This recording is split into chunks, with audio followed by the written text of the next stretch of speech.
Hello Libra, Sun, Moon, Rising, and Venus signs. Kamusta po kayo? Sana po nasa mabuti kayong kalagayan. Welcome back po sa Star Tarot. At kung bago po kayo rito, welcome din po kayo.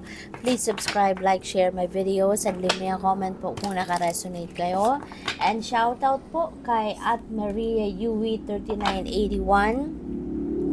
Siya po ang ating member, no? Channel member, and maraming salamat po sa inyong suporta, and also I would like to say thank you din, no, for sending me super thanks. Maraming salamat sa inyong donasyon.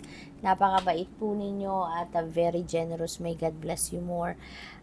We have 5 of cups, no? I mean 5 of swords, and this is your first message, and this is para sa inyong general life, no?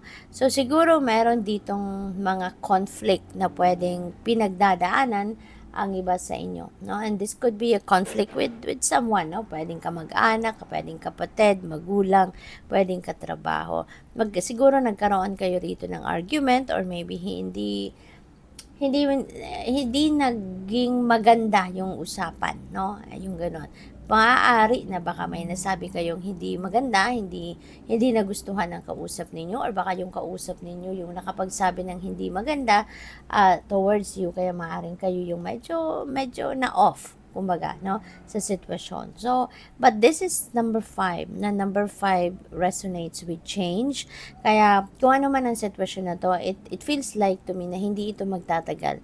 Magiging maayos din kayo. No, you just need to step back from this situation for quite a bit, para pababain muna yung tension, pababain yung galit, yung pahupain muna yung emosyon ninyo, no? Para nang sa gayon, mas mapag-isipan ninyong mabuti kung ano ang dapat gawin, para mas makapag-diskarte kayo ng mas maayos, no? Kung paano ninyo i-manage yung sitwasyon na ito na nangyari, no?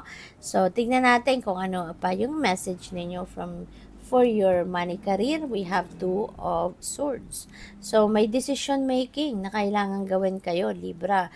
Financial decisions, or pwedeng baka may mga job offer or career or business opportunity rito na siyang kailangan mong siguro pagdesisyonan, no? So, maybe along those lines ang pwedeng dito. But, sa ngayon, naka-cross siya, 'di ba? So ibig sabihin nito na time out muna, teka lang, parang hindi pa ako handa para rito. Hindi pa ako handang harapin ang sitwasyon na 'to, no? Kaya pwedeng may inaasikaso pa kayong iba, meron pa kayong ibang pina-prioritize, kaya ayaw nyo muna na bigyan ng pansin ito. Ayaw nyo muna na pag-isipan ito sa ngayon. But when you are ready, no, na pagdesisyonan nito, wag ninyong kakaligtaan na mag-tune in din kayo sa inyong intuition. Okay? Kasi when you allow your intuition to be your guide, makakasiguro kayo na yung decision ninyo, or kung ano man magiging decision ninyo, ay magiging maayos, magiging beneficial for you. Okay? So, pagdating sa inyong relationships, we have the Magician. Wow. So, Magician is a new beginning energy.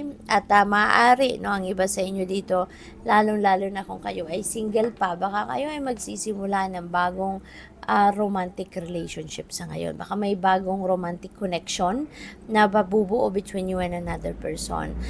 Possible din na, kunyari, nasa relasyon na kayo, baka meron kayong pinaplano, meron kayong dream, no, na sitwasyon pagdating sa inyong relationship na maaaring matagal nyo ng plano, matagal nyo ng iniisip, pero ngayon nyo pa lang yan magagawa, or ngayon nyo pa lang gagawa ng paraan, or ngayon pa lang kayo magsisimulang mag-effort para magawa ninyo ito. So, possible din yan.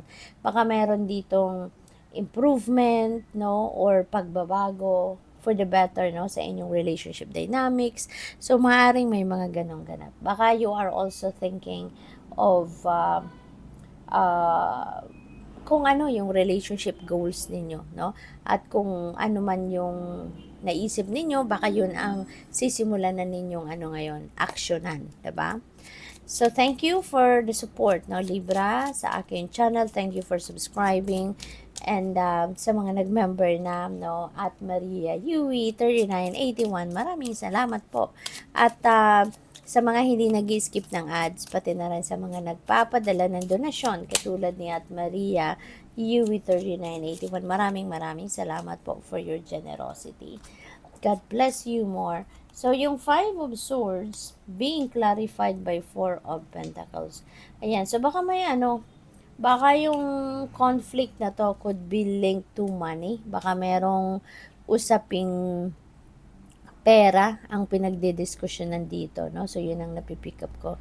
Or kung ano man ito, kailangan siguro ninyo rito na balansehin ang lahat, no? Balansehin. Try to balance out the situation dito. Baka kailangan ninyo na tignan mabuti, i-assess ninyong mabuti para maging mas maayos, no, yung kaganapan dito. With the 2 of Swords, may 3 of Swords, no? Hindi na nagka-clarify. So, nasaktan kayo, no? You were betrayed, you were hurt dito by someone. At baka nabudol kayo, na-scam kayo ng kung sino man. At maaaring kilala mo ang taong ito, maaaring malapit sa puso mo ang taong nambudol sa'yo, no?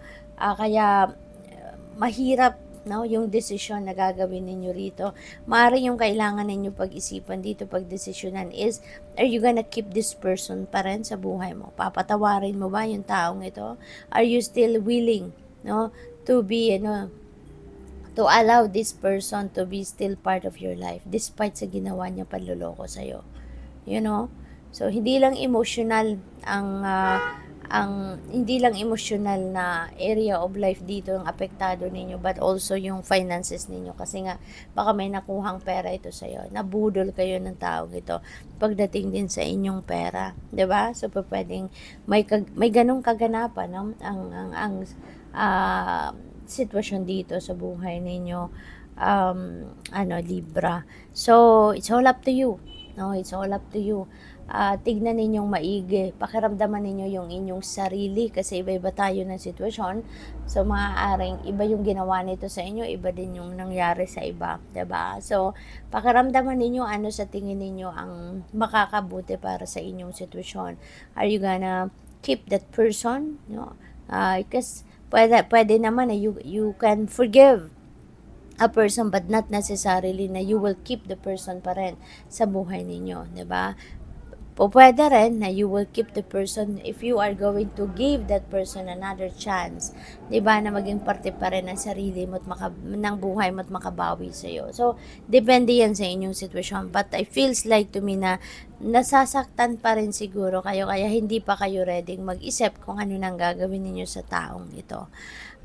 With the Hierophant and the Magician, maybe sa lahat ng ito na kung anong balak ninyong gawin sa ngayon, you are going to ask for advice, no, from other people.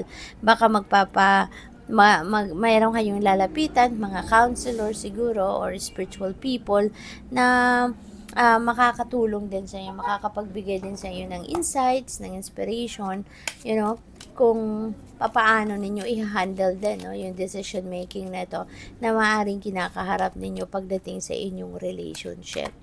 So, final message ninyo is flying free. Ayan, furl my wings and fly. Handa na kayong lumipad, handa na kayo to soar high and fly high, no? So pwede na ang iba sa inyo rito is going to yung parang papalayain nyo na yung sarili ninyo, diba? Hindi na kayo rito magdedesisyon siguro na according to kung sino man or kung ano man ang mga sasabihin ng mga tao sa inyo. Baka kasi in the past din, Libra, baka you are also your life is being run by someone else. Pwedeng ganun. Pero ngayon, hindi na. No, handa ka nang lumipad mag-isa. You are ready to fly solo.